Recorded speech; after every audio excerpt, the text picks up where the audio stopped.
pilu Enzi Storia menyerah dengan penyakit autoimun yang diidapnya. Enzi Storia kini menyadari arti kesehatan untuk dirinya. Terlebih setelah penyakit autoimunnya kambuh beberapa waktu yang lalu. Host Tonight Show ini memang sempat menjalani perawatan di rumah sakit gara-gara autoimunnya. Penyakit langka ini sudah diidapnya sejak usia 17 tahun. Autoimunnya juga sempat bisa teratasi. Namun sayangnya masih kambuh lagi. Kekinian, sahabat Vincent Rompis itu tak lagi mengonsumsi obat khusus. Nah, tahun lalu aku ambil job lumayan banyak. Setelah itu aku masuk rumah sakit, ujar Enzi Storia saat ditemui di Ampera, Pasar Minggu, belum lama ini. Karena sadar tubuhnya tak sekuat orang lain, maka Enzi sebisa mungkin membatasi aktivitasnya.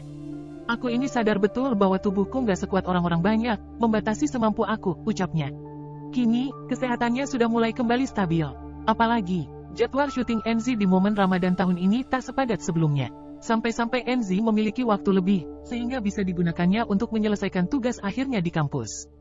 Ramadan gak menghalangi aktivitasku, kalau gak ngelakuin sesuatu malah aku jadinya lemas gitu.